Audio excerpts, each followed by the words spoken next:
E aí pessoal do Você Mais Rico, aqui quem fala é Bruno Perini, criador do canal. E nesse vídeo eu vou falar de um autor que eu gosto muito, que é o Nassim Taleb. Ele escreveu esses livros aqui. Então nós temos Iludidos pelo Acaso, que foi o primeiro que ele escreveu. A Lógica do Cisne Negro, que particularmente é o meu preferido. Eu inclusive pretendo reler esse livro nesse ano. Quando eu li a primeira vez, foi em 2014, 2015. Eu estava muito cru ainda para absorver o que esse livro tem para passar. Arriscando a Própria Pele, que foi o último que ele publicou. E aqui o Antifrágil, que foi o que veio depois da Lógica do Cisne Negro. É um livro muito bom também. Gostei bastante dos conceitos. E muita gente, quando vai ler Taleb, eu recomendo bastante esse livro para os meus seguidores, eles falam que não conseguem entender certos conceitos, não é uma leitura tão simples, é uma obra muito densa. Então o meu objetivo aqui é passar 5 conceitos que eu acho que são muito importantes para que você entenda, né? São conceitos que eu aprendi com o Taleb e eles vão facilitar tanto a compreensão desses livros aqui, quanto também o uso deles para outras áreas da vida. Muita gente usa esses livros aqui para ter um desempenho melhor no mercado financeiro. E se você quer que eu fale de outros autores também, deixa um comentário aqui sugerindo livros, autores, que eu dou uma pesquisada, eu gosto de ler, e se eu achar relevante eu faço um vídeo aqui para o canal. Mas o primeiro conceito que deve ser exemplificado é essa questão de frágil, antifrágil, robusto, que é uma ideia que, pelo menos pelo que eu me lembro, ela aparece a primeira vez no livro A Lógica do Cisne Negro. O termo antifrágil foi uma invenção do Taleb. Ele fala que a qualidade já estava presente na história muito antes dele inventar a palavra, mas o termo em si foi criado por ele, né? Foi um neologismo. Ele até gosta de falar assim, não é porque não há uma palavra para definir alguma coisa que aquilo não existe, né? Então se a gente simplesmente não falasse que a cor azul é azul, o que azul deixaria de existir? Não, provavelmente só teria um outro nome, não estaria identificado. E ele faz a mesma coisa com o termo antifrágil, mostrando através de exemplos que já existia na mitologia, na história, aquilo que era antifrágil. Então, dando exemplo, né? Primeiro que a frágil é muito simples de ser explicado. Você tem um copo de cristal, você joga ele no chão, ele se parte em 1000 pedaços e simplesmente fica impossível de fazer o copo retornar para ser o que ele era. Então, isso é o frágil, aquilo que não resiste ao choque, aquilo que não gosta da desordem, né? Do caos, simplesmente se desintegra, né? O ponto é que muita gente pensa que o contrário de frágil seria o que é resistente. Então, ao invés de ser um copo de cristal, você pega um copo de plástico, você joga ele no chão, ele continua igual, não vai acontecer nada com ele. Mas isso seria apenas o meio do caminho, porque afinal de contas, o copo de plástico, ele não sofre com o choque, mas ele não se beneficia do choque. O exemplo mitológico que o Taleb usa para essa questão do robusto, que seria esse meio termo, né, aquilo que é resistente, seria da fênix, aquela ave mitológica, muito popular na mitologia egípcia, romana, que quando ela estava ficando velha, ela simplesmente se jogava numa fogueira, se transformava novamente em ovo e uma nova fênix renascia das cinzas. Só que essa nova fênix era simplesmente uma cópia da fênix antiga. Então ela não melhorava com isso, ela simplesmente voltava a ser o que era, né? Então seria o meio do caminho. E o que é o antifrágil? É exatamente aquilo que é o contrário do frágil, que se beneficia do caos. Então, ao invés de ter cuidado, como por exemplo o copo de cristal, você tem que colocar um local que não tenha desordem, né? O antifrágil gosta da desordem, aquilo que prospera em situações ruins. O exemplo mitológico, novamente, é o da Hidra de Lerna, que era um monstro, que foi um dos 12 trabalhos de Hércules, inclusive, né? O Hércules, ele pegou esses 12 trabalhos depois que ele matou a família dele inteira, num episódio de loucura. Então, para se redimir, ele resolveu sair matando um monte de gente pelo Mediterrâneo. Isso é mitologia, né? Bem bacana. E num desses trabalhos ele foi desafiar esse monstro, que era um ser com corpo de dragão, múltiplas cabeças de serpente, sendo que uma delas era imortal e um hálito que era capaz de matar um homem comum. E aí, durante essa luta do Hércules contra a Hidra, ele teve a ajuda ainda do seu sobrinho e amante Iolau. Então toda vez que o Hércules cortava uma cabeça da Hidra, 2 nasciam no lugar, então o Iolau viu que tinha que cauterizar as cabeças. No final eles cortaram todas cauterizadas, só sobrou a principal, que foi enterrada debaixo de uma grande pedra. Então perceba que até um recado dessa história mitológica, que o antifrágil gosta do caos, mas até certo ponto. Então tem muita coisa que é antifrágil até um ponto e se o caos continuar, né, dependendo do nível, não tem como ter antifragilidade, né? Você pode comprar um monte de puts, de opções de venda para se beneficiar de uma queda do mercado. Mas se simplesmente o mercado cai demais e o país entra num caos e alguma coisa acontece, revolta social, mesmo estando coberto de puts, pegando dinheiro, às vezes o caos é tão grande que não tem como ser antifrágil. Mas esses 3 termos, eles são muito interessantes de serem compreendidos no começo da leitura das obras do Nassim Taleb. Um segundo termo que é vital, e eu repito muito no meu Instagram, é a frase que diz que ausência de evidência não é evidência de ausência. E é um jogo de palavras, para algumas pessoas fica mais complicado, mas tentando sintetizar de uma forma mais simples, o que o Taleb fala é que, por exemplo, você vê um fundo de investimento, né? Muita gente que lê os livros gosta de usar para o mercado financeiro certos conceitos. E você vê que que ele tem sempre ali uma trajetória ascendente. Não adianta você extrapolar para o futuro o que aconteceu no passado, porque a ausência de evidência não é evidência de ausência. Não é porque você não vê nenhum choque naquele fundo que ele seja imune a choques. Simplesmente alguma coisa pode acontecer. Até o exemplo filosófico que o Taleb usa, pegando do filósofo e economista escocês David Hume, é a história do cisne negro, que deu o título, a esse livro, que, como eu disse, é um dos meus preferidos. O David Hume, ele argumenta que não importa quantos cisnes brancos você tenha visto, isso é insuficiente para afirmar que todos os cisnes são brancos. E essa já foi a crença de alguns biólogos, até que, quando os ingleses foram parar na Austrália, eles encontraram lá um cisne negro. E veja que a única observação de um cisne negro foi o suficiente para anular centenas, milhares de observações anteriores de que só havia cisnes brancos. Então, uma única evidência acabou com todo esse trabalho anterior. Por isso é importante entender que ausência de evidência não é evidência de ausência. Inclusive, essa parte explicada agora, ela serve muito bem para um outro vídeo que eu gravei mostrando problemas que existem na interpretação daquele gráfico famoso do Jeremy Siegel, que mostra que em 210 anos nada bateu a Bolsa de Valores. Há vários problemas no gráfico, eles estão exemplificados num vídeo, eu vou deixar ele por aqui para vocês, e um deles seria isso, o fato de que aquilo que aconteceu no passado, aquele gráfico, não significa que a mesma coisa vai acontecer no futuro, porque a ausência de evidência não é evidência de ausência. Uma terceira ideia interessante é a do livro Iludidos pelo Acaso, e como eu disse, foi o primeiro, mas foi o último que eu li por conta da tradução em português. E o que ele fala no Iludidos pelo Acaso? Tem uma hora que ele fala que se você colocar 1 bilhão de chimpanzés elevado ao bilhão, aleatoriamente um chimpanzé ele pode ir lá e escrever, por exemplo, a Ilíada. Mas que dificilmente esse mesmo chimpanzé escreveria a Odisseia. Então o que ele quer dizer com isso? Que simplesmente certas coisas acontecem devido à aleatoriedade. Uma grande amostra, nesse caso aqui de chimpanzés colocados em máquinas de escrever, simplesmente um sairia com alguma coisa genial, porque é muita gente, entre aspas, gente, fazendo isso. E depois ele usa um exemplo de mercado financeiro. Ele fala de gestores de fundos, mas eu vou mudar isso analisando os day traders, porque é algo que está muito popular nesse momento de bolsa subindo. Então o que acontece? Vamos supor que a gente pegue uma grande população de pessoas que fazem day trade. E a gente sabe que a mortalidade dos day trades ela é alta. Então muita gente fica pelo caminho. Inclusive isso está tão em alta que recentemente até fizeram uma reportagem no Fantástico sobre isso. E muita gente questiona, fala, será que tem gente que ganha dinheiro com day trade? Eu genuinamente acho que sim, porque simplesmente, pessoal, é um jogo de números, igual o Nassim Taleb ele mostra pra gente no Iludidos pelo Acaso. Se eu pegar 1 milhão de pessoas e colocar para fazer day trade, supondo que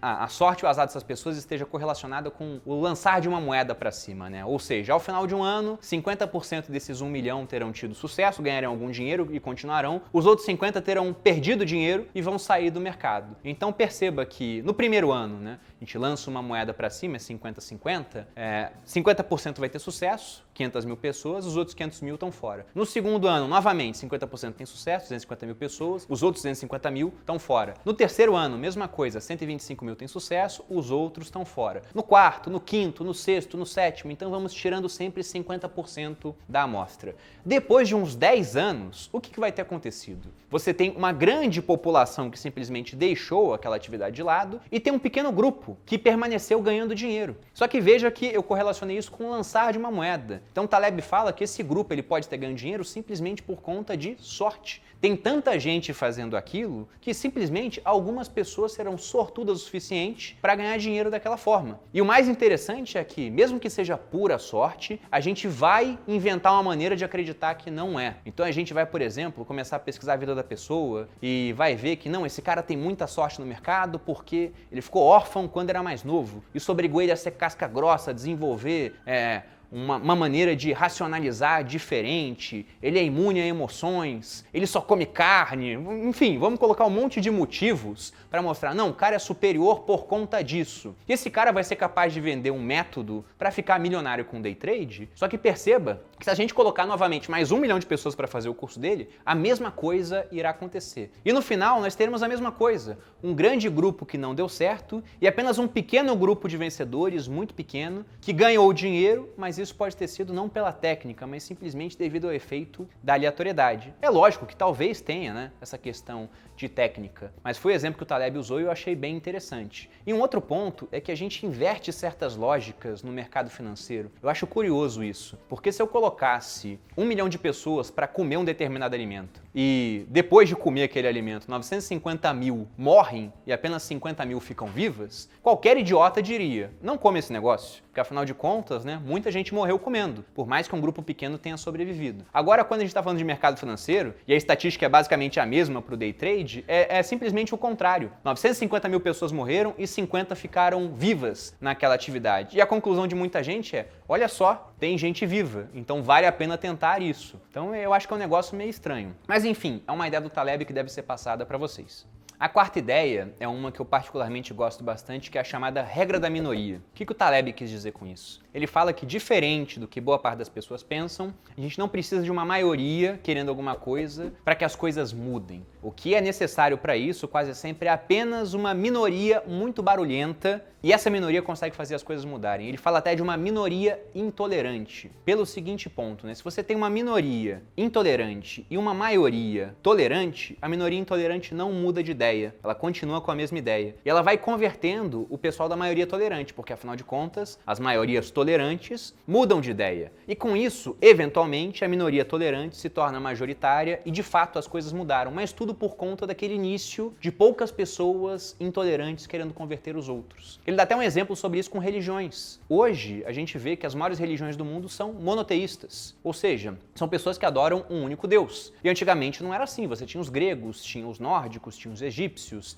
tinha os romanos, né? Os romanos erguiam templos para deuses que eles não conheciam, né? Eram templos Deo ignoto em latim, ou seja, para o Deus desconhecido. E com o tempo Roma se tornou cristã. Isso aconteceu porque eles eram tolerantes com outras religiões, e os cristãos eram intolerantes. Para o cristão, Deus é o único verdadeiro, os outros deuses são falsos. Os romanos até tentaram incorporar ao seu panteão vários deuses de outras culturas. Muitas vezes conseguiram. Só que essa mesma cultura dos cristãos fala, não, isso não pode acontecer porque afinal só existe um único Deus verdadeiro. Então até os romanos perseguiram os cristãos, colocaram no Coliseu, né? Leões devorando e tudo, mas por conta da intolerância destes com os deuses romanos. E no final, quem ganhou foi aquele que era mais intolerante. E quando eu vejo essa história, eu não deixo de fazer uma analogia com o Bitcoin, porque o que a gente tem hoje é uma pequena, né, uma minoria de fato, né, pequena de pessoas que enxerga valor no Bitcoin. E raramente essas pessoas, aquelas realmente mais fanáticas pelo Bitcoin, elas mudam de ideia. O que você tem é uma grande maioria tolerante disposta a ouvir novas ideias. E, eventualmente, essa maioria tolerante vai se converter para a visão da minoria intolerante. E a gente tem visto isso ao longo do tempo. Então, de um pequeno número de apreciadores,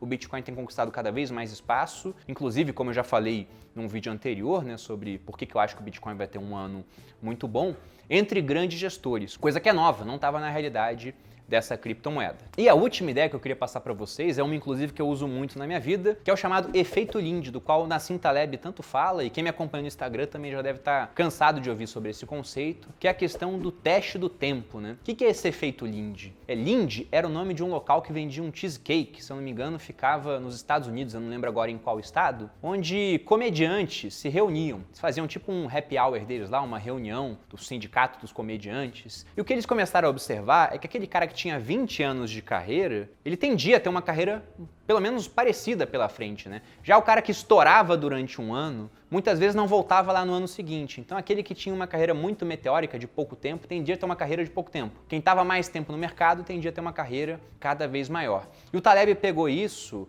e levou para testar em outras áreas, né? Então, por exemplo, ele fala que na literatura nós deveríamos usar esse teste do tempo, né, o efeito Lindy, na hora de selecionar aquilo que a gente vai ler. Porque, afinal de contas, um Príncipe de Maquiavel, que é lido há 500 anos, provavelmente será lido por mais 500 anos. Você pega uma Odisseia, né, uma Ilíada, obras de Homero aí, que são lidas desde 2000 anos antes de Cristo, até mais, se eu não me engano, elas provavelmente serão lidas por muito mais tempo, em comparação com o best-seller da última semana, que pode estourar de fazer sucesso agora, mas que daqui a 2 anos ninguém mais vai conhecer. Até porque a gente tem um número cada vez maior de publicações sendo feitas, né? Então vai saber qual daquelas publicações é realmente importante. Vale mais a pena ler um clássico do que você ler algo que surgiu agora. A mesma coisa pode ser usada na hora de compor o seu portfólio de investimentos. Logicamente, nós temos que pensar o seguinte, não é porque uma empresa tem 100 anos que ela vai durar mais 100 anos, sobretudo num mundo que não para de se modificar. Como exemplo, a gente tem a história da Kodak, né? Dominou durante muito tempo o mercado de fotografia e depois simplesmente a empresa ela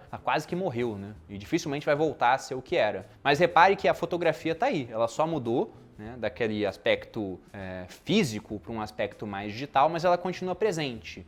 Carros. A Ford pode não continuar sendo a Ford, mas o setor automotivo ele continua presente. Veja a trajetória da Tesla ao longo dos últimos anos. E isso vale para uma série de outros conceitos, como por exemplo o uso do ouro em um portfólio, também foi testado pelo tempo. E é interessante que a gente pense sempre em usar esse que é o juiz mais poderoso que existe na hora de decidir se alguma coisa é boa ou não. Um filósofo que eu gosto bastante, e não gosto dele à toa, porque é velho, né? Eu gosto daquilo que é velho. Ele dizia, o Sêneca, que o passar do tempo revela a verdade. Então, provavelmente, aquilo que já passou no teste do tempo e continua sendo relevante até hoje, continuará sendo relevante nos próximos anos. E é isso, espero que você tenha gostado desses 5 conceitos, que isso tenha facilitado um pouco o entendimento do que é a obra do Nassim Taleb. Eu sei que ela é mais complexa, mas são livros que eu indico e provavelmente continuarei indicando ao longo dos próximos anos para os meus seguidores. E deixa aqui no comentário quais que você já leu, quais que você gosta, outras ideias que você acha que são válidas que as pessoas saibam. Um grande abraço e até a próxima!